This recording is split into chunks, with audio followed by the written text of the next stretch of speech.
Hello guys, आज हम करने जा रहे हैं interpretation of Indian constitution. Interpretation of Indian constitution की बात करें तो इसका मतलब है the process by which court explain, clarify and give meaning to the provision of the constitution. यानी एक ऐसा प्रोसेस है जिसके द्वारा कोर्ट एक्सप्लेन करती है, क्लैरिफाई करती है और मीनिंग बताती है किसका, प्रोविजंस का, जो कि कॉन्स्टिट्यूशन में लिखे गए हैं। When there is ambiguity, conflict और need for application in new situation. जब क्या हो, या तो एम्बिग्यूटी हो या कॉन्फ्लिक्ट हो या नीड हो न्यू सिचुएशन के अकॉर्डिंग, तो ऐसी कंडीशन में जब कोर्ट एक्सप्लेन करे या क्लैरिफाई करे या मीनिंग को बताए तो उसको हम इंटरप्रिटेशन बोलेंगे। किसका? इंडियन कॉन्स्टिट्यूशन का। Why interpretation is needed? The Constitution is written in broad and general language. Social, economic, and political conditions keep changing. To resolve dispute between state versus या center हो, या individual versus state हो, या fundamental right versus DPSP हो, तो to protect fundamental right या to ensure justice, liberty and equality। Example के लिए Maneka Gandhi versus union of India case था, जिसमें article 20 was broadly interpret to include due process of law expanding personal liberty. Nature की बात करें तो नेचर ऑफ इंडियन कॉन्स्टिट्यूशन कैसा है? कॉन्स्टिट्यूशन जो है वो रिटर्न बट फ्लेक्सिबल है, डायनेमिक एंड ऑर्गेनिक है, not static, interpretation allow growth. In case of the Bharati versus state of Kerala का जो केस था, the court involve the basic structure doctrine showing how interpretation expand meaning. तो जो केशव नंदा भारती का case था उसमें बताया कि बेसिक स्ट्रक्चर डॉक्ट्रिन जहाँ पे इंट्रोड्यूस की गई, जहाँ पे ये बताया गया कि इंटरप्रिटेशन का किस तरीके से एक्सपेंड कर देती है मीनिंग को। अब इंटरप्रिटेशन के कुछ रूल्स हैं। सबसे पहला रूल है आपका literal rule. Words are given their plain ordinary meaning. तो इसमें जैसा जैसा दिया गया है वैसा वैसा प्लेन मीनिंग या ऑर्डनरी मीनिंग जो निकल के आता है वही होता है। जैसे केस आपका था ये A.K. गोपालन वर्सेस स्टेट ऑफ मद्रास का, supreme court adopted a narrow interpretation of article 21, later criticise for being too restrictive. तो ये जो A.K. गोपालन वर्सेस स्टेट ऑफ मद्रास का था, यहाँ पे आर्टिकल 21 की स्ट्रिक्ट इंटरप्रिटेशन की गई थी, जो कि लिटरल रूल फॉलो किया गया था हम बोले तो। सेकेंड आपका है लिबरल या broad interpretation. Constitutional provision specially fundamental right must be interpreted liberally. जैसे केस था आपका Maneka Gandhi versus union of India, तो यहाँ पे over ruled narrow view in A.K. Gopalan case, जो नैरो व्यू था यहाँ पे उसको यहाँ पे ओवर रूल्ड कर दिया गया था। Had that procedure must be fair, just and reasonable. यानी जो प्रोसीजर होगा वो फेयर होना चाहिए, जस्ट होना चाहिए और रीजनेबल होना चाहिए। तो इस तरीके से इसने A.K. गोपालन जो केस था उसको ओवर रूल्ड करते हुए जो आपका इंटरप्रिटेशन थी उसको लिबरल या ब्रॉड इंटरप्रिटेशन करी गई यहाँ पे फंडामेंटल राइट की। देन आपका है golden rule, modify literal meaning to avoid absurdity.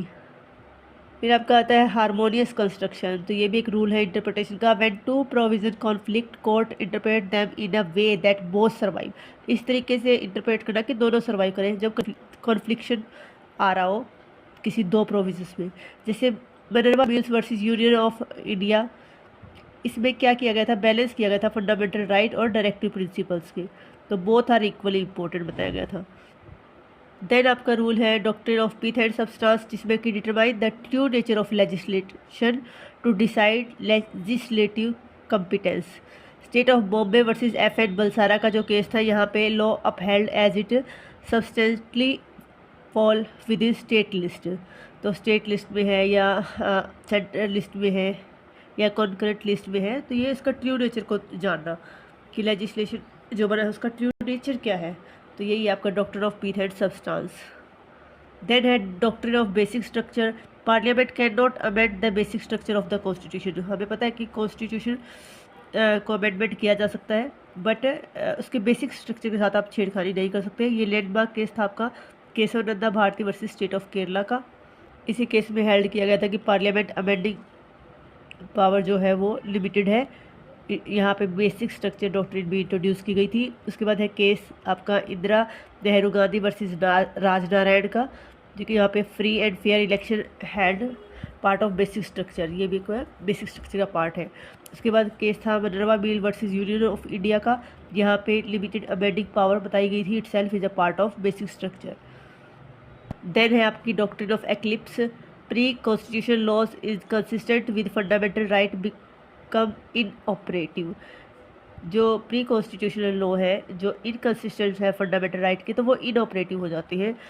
अगर उनकी इनकन्सिस्टेंसी अगर रिमूव कर दी जाए तो वो वापस से वैलिड हो जाएंगे, बट जब तक वो इनकन्सिस्टेंट है आपके इनऑपरेटिव रहेंगे, वो ख़त्म नहीं होएंगे बट वो वर्क नहीं करेंगे बस। तो यही थी आपकी डॉक्ट्रिन ऑफ एक्लिप्स, जहाँ पे आपका Bhikaiji Narayan दरखस versus state of Madhya Pradesh का जो केस था, यहाँ पे law revived after constitutional amendment removed inconsistency.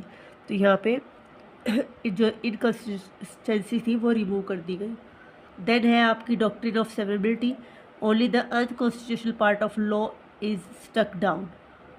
तो अगर सेवरेबल फॉर्म का है आपका जो, और उसका जो पार्ट है, कुछ पार्ट आपका अनकॉन्स्टिट्यूशनल है, तो उस अनकॉन्स्टिट्यूशनल पार्ट को ही हटा दिया जाता है, पूरे के पूरे लॉ को इनवैलिड घोषित नहीं किया जाता, सिर्फ जो पार्ट अनकॉन्स्टिट्यूशनल है। अगर सेवरेबल कंडीशन का आपका कुछ है जिसको हटाने के बाद भी आपका सर्वाइव कर पाए, तो उसको डॉक्ट्रिन ऑफ सेवरेबिलिटी लगाते हैं। वहाँ पे केस था आपका RMDC versus union of India, valid part of statute retained. Then है आपकी doctrine of colourable legislation, what can not be done directly can not be done indirectly. जो आप डायरेक्ट नहीं कर सकते उनको इनडायरेक्ट भी नहीं कर सकते, ये इस आपके कलरेबल डॉक्ट्रिन में बताया गया था। State of Bihar versus Kameshwar Singh का एक केस था जिसमें legislature can not discuss unconstitutional action. उसके बाद है जो doctrine of judicial review, court have power to declare law unconstitutional. यहाँ पे बर्बरी वर्सेस मेडिसन का केस था, basis of judicial review adopted in India. Indian case आपका है L Chandra Kumar versus union of India का, जहां judicial review is the part of basic structure बताया गया था। उसके बाद है आपकी doctrine of prospective overruling, court decision apply to future cases not past one. यहाँ केस आपका था EC Golaknath versus state of Punjab का। यहाँ introduce this doctrine in India, doctrine of prospective overruling, इस डॉक्ट्रिन का इंट्रोड्यूशन इस case में ही हुआ था। Rule of judiciary in interpretation, तो जुडिशियरी का क्या रोल है इंटरप्रिटेशन में? Supreme court of India protects fundamental right, maintain constitutional supremacy, interpret ambiguous provision, ensure balance between organs of government. Conclusion की बात करें तो interpretation of the Indian constitution is dynamic and evolving process through landmark judgment like case of the Bharati versus state of Kerala and Maneka Gandhi versus union of India. The judiciary has transferred the constitution into a living document. It ensure protection of rights, balance of power, adoption of to modern need etcetera. तो ये आपका था interpretation of Indian constitution, जिसमें आपने सारी important doctrine पढ़ी जिसका use interpretation करते हुए यूज़ किया गया जुडिशरी द्वारा, सुप्रीम कोर्ट द्वारा, ताकि जो कॉन्स्टिट्यूशन है उसको इजीली एक्सप्लेन किया जा सके, क्लैरिफाई किया जा सके और उसके ट्रू मीनिंग को समझा जा सके। आई होप आप सबको समझ आएगा। Thank you.